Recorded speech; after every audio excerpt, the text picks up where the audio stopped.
네, 안녕하세요. 벌써 마지막 차 주입니다. 오늘은 저번 시간에 이어서 오스트리아 비엔나에 있는 성당의 모습을 그려볼 거예요.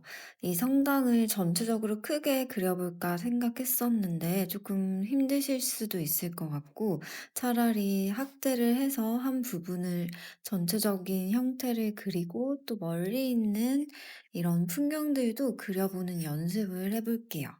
지금 성당의 이 기둥이 크게 보이고 있고요. 이쪽을 향해서 이렇게 멀어지고 있죠. 그리고 위쪽은 정말 작게 투시가 이렇게 들어가고 있습니다.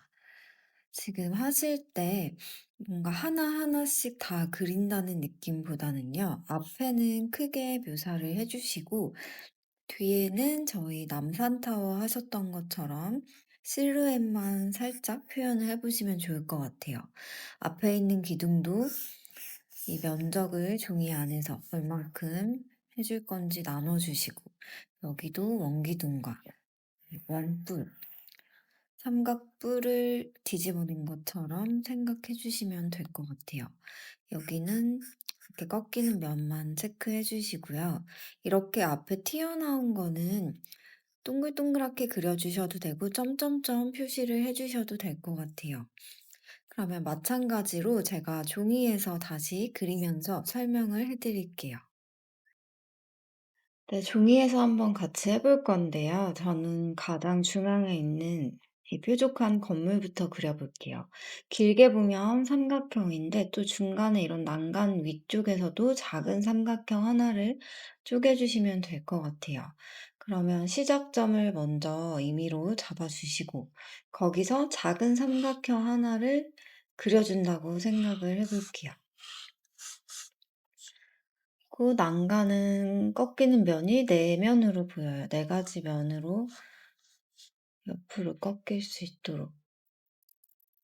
다들 그리시는 스타일이 다 다르시니까 조금씩 편하게 하셔도 될 것 같아요.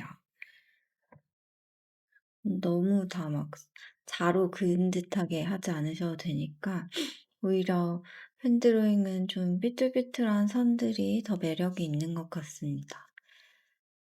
부수적인 요소들은 나중에 한 번에 하셔도 되고 임의로 조금씩 잡아가면서 작업해 주셔도 될 것 같아요.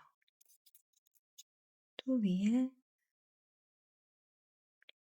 이런 장식품 부분들도 해 주시고 선을 그어 주시고 라인으로만 뾰족뾰족한 느낌 넣어 주셔도 될 것 같아요. 중간으로 이렇게 하나가 모이고 또 위쪽으로 U자 거꾸로 뒤집어 놓은 것처럼 연결해 주시면 될 것 같아요. 여기도 위에서 아래로 중심, 아래에서 위에 중심 만날 수 있도록 이 위에 칸과 비교해서 요 중심에 하나가 더 들어갈 수 있도록 이렇게 배치를 해 주시면 될 것 같아요. 그다음에 위에보다 조금 1.2배 정도 더 길 수 있게 쭉 내려주시고 얘도 삼각형 이어주시고 이 안쪽에 작은 삼각형들 돌아갈 수 있도록 그러면 여기 면과 이 면의 중심점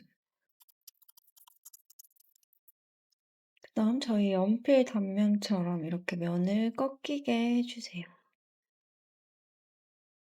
이쪽은 살짝 오른쪽으로 꺾이고 점점점 꺾어질 수 있도록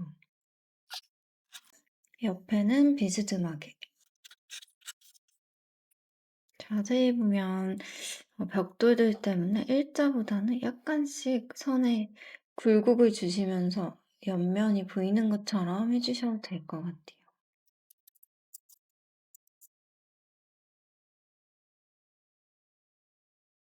대략 잡아주시고 그 다음에 조금씩 부수적인 요소들 추가해 주시면 될 것 같아요. 어두운 데는 해칭으로 잡으면서 진행하셔도 되겠죠.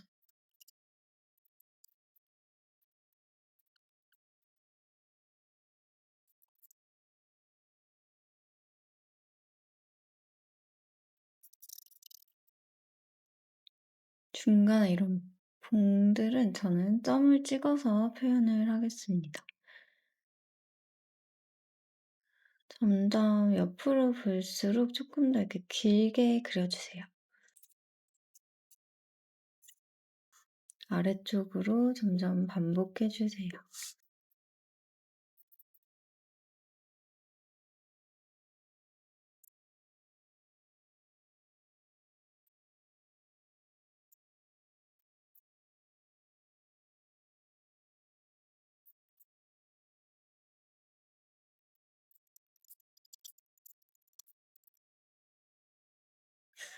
살짝 오른쪽에서 빛이 조금 더 오고 있으니까 왼쪽 위주로 해칭으로 좀 더 어둠을 잡아주겠습니다. 도 계속 같이 이렇게 꺾이는 면에 있을 수 있도록 각도를 위에 지붕 그려주신 거랑 맞춰주세요. 그리고 약하게 벽돌도 같이 표현해 주세요.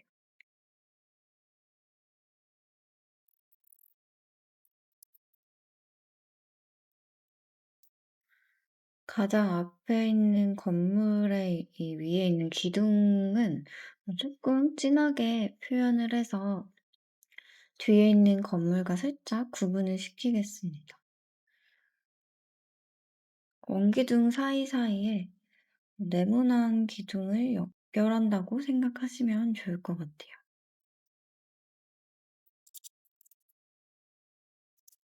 대략 이렇게 해주시고 다이아몬드도 임의로 느낌만 살려주세요. 점점 삼각형을 감싸면서 크게 해주시고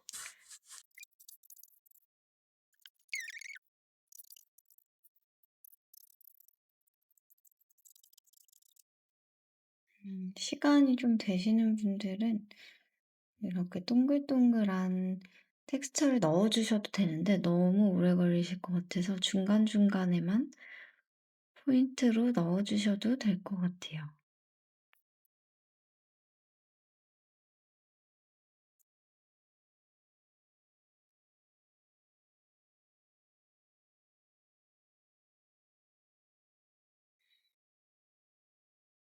그냥 다이아몬드 패턴 느낌만 내주셔도 되고 시간이 되시는 분들은 꾸불꾸불한 자유곡선을 좀 이용을 해서 느낌만 넣어 주셔도 될 것 같아요. 빈 공간은 해칭이나 얇은 선을 이용을 해서 조금 더 채워만 주셔도 될 것 같습니다.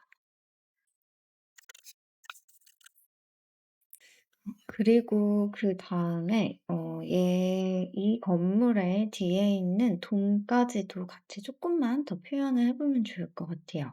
그러면 이 삼각형 중앙쯤에 있죠. 굉장히 쬐끄맣게 있습니다. 저희 독일에서 그리셨던 건물과 굉장히 유사하게 생겼죠. 멀리 있는 부분이기 때문에 너무 디테일하게 작업하지 않으셔도 될 것 같아요. 그리고 너무 작은 부분들은 조금 생략하셔도 됩니다.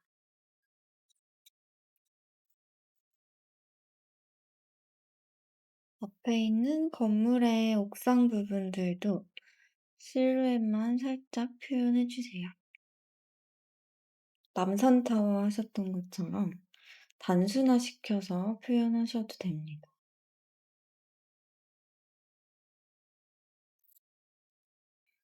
똑같이 해주지 않으셔도 되고, 그 빨간 면적, 흰색 벽, 회색 부분, 이런 면적 위주로만 나눠주시면 돼요.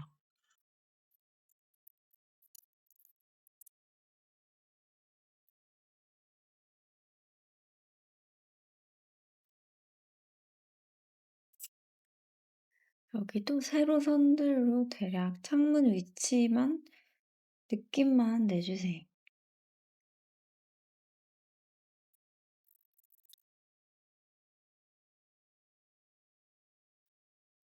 이 앞쪽의 건물은 다 표현해 주지 않으셔도 되고 실루엣만 선으로 느낌만 살려 주셔도 될 것 같아요. 외곽의 선 느낌 위주로 해 주시고 안쪽은 해칭으로만 살짝 표현해 주셔도 될 것 같습니다.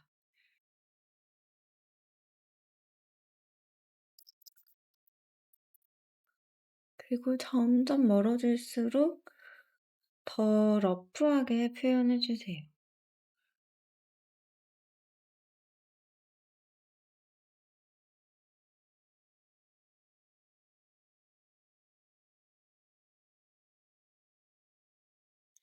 저 멀리 있는 건물들은 선도 다 이어 주실 필요 없고 쬐끔쬐끔한 점도 찍어 주셔도 되고 라인으로 느낌만 잡아 주셔도 될 것 같아요. 그 위에 산맥도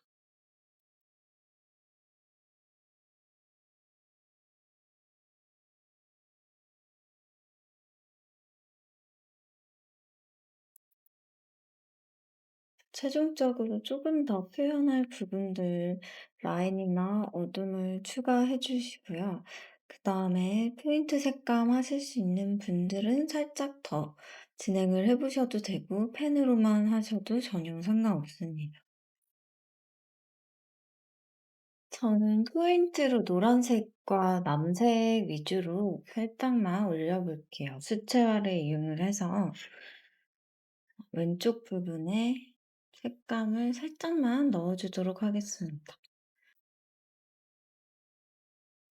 조금 채도 낮은 황토빛으로 아래쪽도 조금만 넣어 줄게요.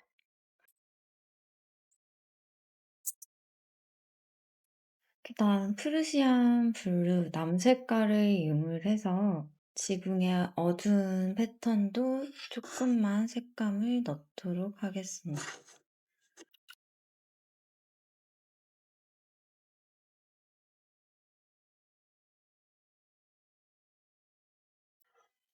건지기로 대략만 밑색 조금만 깔아 줄게요.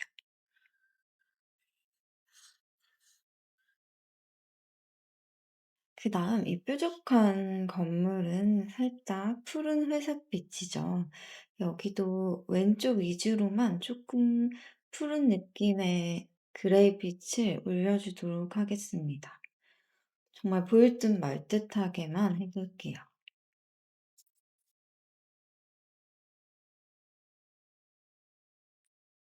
그리고 약간 민트색 빛의 돔 컬러도 푸른 계열과 초록색을 섞어서 살짝만 넣어 줄게요.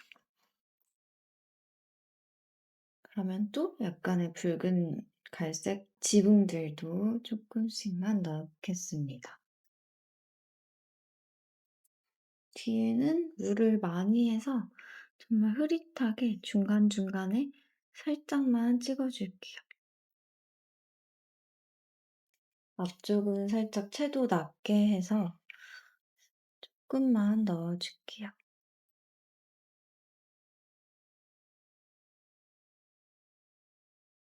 한번 이런 식으로 편하게 작업해 보시면 좋을 것 같아요. 그러면 오늘도 하실 수 있는 만큼 작업해 보실게요.